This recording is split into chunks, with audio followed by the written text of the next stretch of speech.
Assalamualaikum warahmatullahi wabarakatuh. Perkenalkan, nama saya Nur Haliza, NIM 10620023, mahasiswa semester 1, Prodi Hukum Tata Negara kelas 1A, Fakultas Syariah, Universitas Islam Negeri Sultan Taha Saifuddin Jambi. Baik, di sini saya akan memperjelaskan hukum merupakan sesuatu yang menyentuh kehidupan manusia sehari-hari. Hukum mengatur apa yang bisa dan apa yang tidak bisa orang lakukan. Hukum juga dilakukan untuk menyelesaikan perselisihan, penghukuman dan memerintah. Ada hukum yang diterima secara luas dan hukum yang menimbulkan kontroversi. Hukum memainkan peran sentral dalam kehidupan sosial, politik, dan ekonomi. Sebenarnya, apa arti hukum dan faktor penting apa yang membuat hukum dan faktor apa saja dalam pembuatan hukum? Dan ini saya akan menjelaskan pengertian hukum. Pengertian hukum menurut Kamus Besar Bahasa Indonesia, hukum adalah peraturan atau adat yang secara resmi dianggap mengikat yang dikukuhkan oleh penguasa atau pemerintah. Pengertian lain dari Kamus Besar Bahasa Indonesia, hukum adalah undang-undang, peraturan, dan sebagainya untuk mengatur pergaulan hidup masyarakat. Dan Kamus Besar Bahasa Indonesia juga menjelaskan arti hukum. Arti hukum adalah patokan atau kaidah ketentuan mengenai peristiwa alam dan sebagainya yang tertentu. Dalam Kamus Besar Bahasa Indonesia, hukum berarti keputusan pertimbangan yang ditetapkan oleh hakim atau dalam pengadilan atau divonis. Dan di sini saya akan menjelaskan dari soal nomor 4, yaitu apa pengertian dari norma. Norma adalah kaidah atau aturan yang berlaku bagi manusia yang berisi perintah, larangan, dan sanksi antara manusia dalam suatu kelompok masyarakat. Setiap kelompok masyarakat. Ini ada lagi arti dari norma. Menurut Kamus Besar Bahasa Indonesia, norma adalah aturan atau ketentuan yang mengikat warga, kelompok, dan masyarakat, di mana sebagai panduan tatanan dan mengendalikan tingkah laku yang sesuai dan berterima. Dilansir Ensiklopedia Britannica 2015, norma disebut juga norma sosial, aturan atau standar perilaku yang dimiliki bersama oleh anggota kelompok sosial. Norma dapat diinternalisasi, yaitu dimasukkan ke dalam individu, sehingga ada kepatuhan tanpa imbalan dan ditegakkan dengan sanksi positif atau negatif dari luar. Norma lebih spesifik daripada nilai atau cita-cita. Kejujuran adalah nilai hukum, tetapi aturan yang mendefinisikan perilaku jujur dalam situasi tertentu adalah norma. Jadi, ada dua aliran pemikiran tentang mengapa yang menyesuaikan diri dengan norma. Sekolah fungsionalis sosiologi menyatakan bahwa norma-norma mencerminkan konsensus sistem nilai bersama yang dikembangkan melalui sosialisasi. Ada beberapa jenis dari norma, yaitu pertama norma agama, norma kesusilaan, yang ketiga norma kesopanan, dan norma hukum. Penjelasan dari norma agama adalah menjadi pedoman hidup manusia yang bersumber dari Tuhan Yang Maha Esa, yaitu yang berupa perintah, agama, dan larangan. Perintah, ajaran, dan larangan. Perintah adalah suatu perbuatan yang harus dilakukan dan dikerjakan, seperti wajib, seperti melaksanakan sholat fardu. Berarti kita wajib dong, itu namanya perintah dari Tuhan, yaitu kita wajib melakukan sholat fardu 5 waktu. Dan kalau sunnah itu seperti puasa atau haji, itu adalah sunnah bagi yang mampu. Dan larangan adalah suatu perbuatan yang tidak bisa dilakukan atau harus dihindari, seperti kita kalau di larangan agama Islam, yaitu kita sebagai muslim harus menjaga diri sendiri, seperti kita tidak melakukan hubungan luar dari di luar agama, seperti melakukan zina. Nah, zina itu adalah larangan untuk setiap umat manusia, setiap muslim, itu adalah larangan. Dan sementara sanksi adalah akibat atau hukuman yang diberikan kepada orang yang melanggar aturan atau norma. Norma untuk agama itu berupa dosa atau balasan di akhirat. Nah, ya emang kalau misalnya kita melakukan zina, kita durhaka kepada orang tua, sanksi atau hukumannya itu berada di akhirat kelak, seperti ya dunia kita ini yang diukur adalah amal jariah, soleh, dan berbakti kepada orang tua. Selanjutnya, norma kesusilaan. Norma kesusilaan bersumber dari hati nurani manusia. Norma tersebut mendorong manusia untuk berbuat baik dan mencegah manusia untuk melakukan perbuatan buruk. Untuk sanksinya berupa penyesalan, dicemooh, dan dikucilkan masyarakat. Seperti gimana ya? Kalau zaman dulu pada zaman Nabi, laki-laki dan perempuan melakukan zina itu akan dikucilkan atau akan dihukum rajam. Ya, mungkin itu. Kalau misal ada teman kita ingin seperti mencontek, kita larang, berarti itu kita sudah melakukan norma kesusilaan. Kita mencegah teman kita untuk membuat perbuatan buruk. Dan selanjutnya, norma kesopanan. Norma kesopanan sumbernya berasal dari pergaulan manusia. Norma tersebut didasarkan oleh beberapa hal, seperti kebiasaan, kepatutan, kepantasan yang berlaku dalam masyarakat. Sanksi yang diterima dalam norma kesopanan umumnya celaan atau ejaan dari orang lain. Norma kesopanan, ada beberapa waktu yang lalu,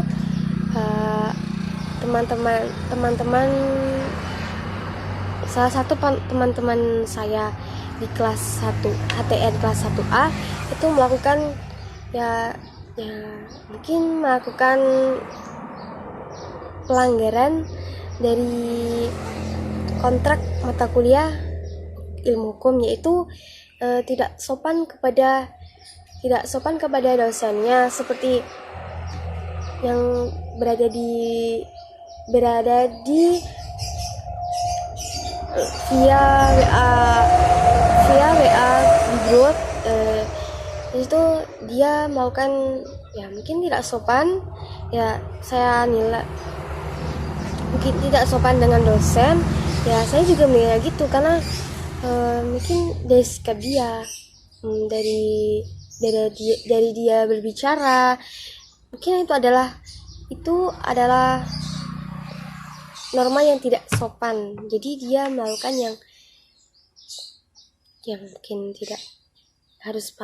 tidak pantas untuk dia lakukan, karena kita adalah sebagai mahasiswa dan beliau adalah dosen. Kita wajib untuk mematuhinya, wajib melakukan apa yang dia perintah, dan kita wajib juga untuk mengikuti apa yang harus kita lakukan di dalam di dalam mata kuliah tersebut. Jadi kita nggak boleh kayak gitu sama dosen. Kita harus sopan sama dosen, walaupun mau dosen itu melakukan gimana ya, dosen itu mungkin kalau misalnya kita ngomong gini tapi dosen itu kita keluh soal gini tentang kuliah, tapi dosen itu malah merespon yang tidak meresponnya kurang cekatan atau kurang mengerti mahasiswanya. Ya mau gimana lagi, kita kan namanya manusia itu berbeda-beda sifat dan sikap. Jadi kita nggak bisa kita nuntut dosen tuh harus gini loh, dosen tuh harus ngertiin kita gitu, sedangkan kita aja nggak bisa loh ngertiin dosen gitu. Dosen aja juga butuh, karena dosen aja kita seperti di sekolah lah, kita juga harus patuhi peraturan di sekolah. Kita nggak boleh gini-gini, kita nggak boleh gitu-gitu. Yang sama, kita sekarang udah mahasiswa, kita tuh nggak boleh, kita harus sama nantinya tuh kita ini sudah menjadi mahasiswa, bukan siswa lagi. Mahasiswa tuh meninggi lagi dari siswa gitu, jadi nggak boleh kayak gitu. Itu adalah pandangan saya. Kalau beliau itu adalah salah,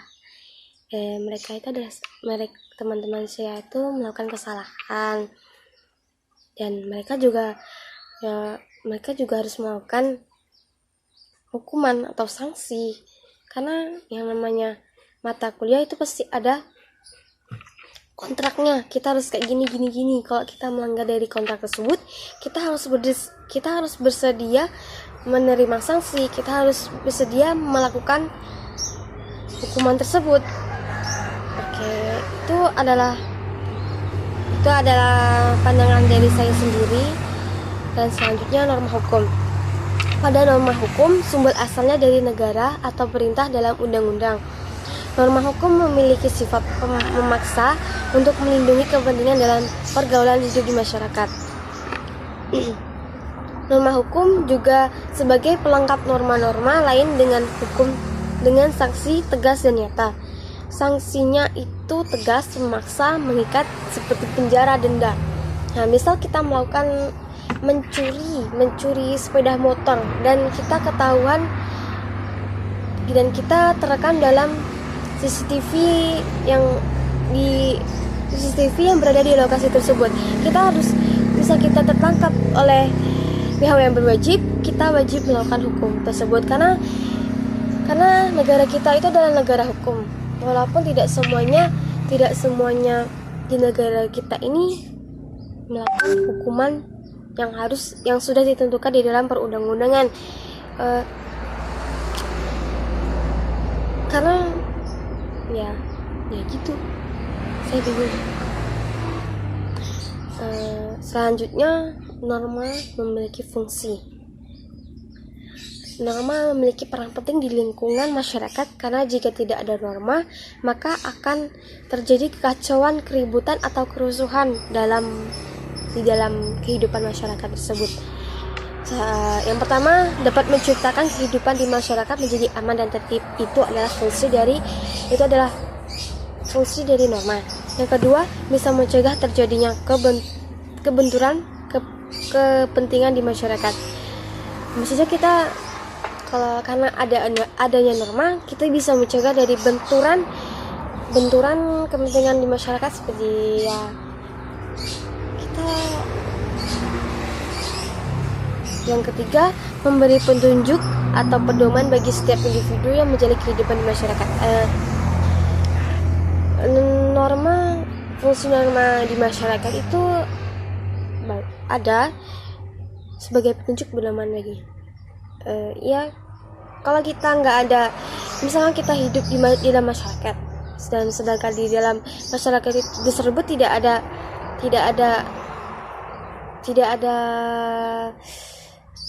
istilah, tidak ada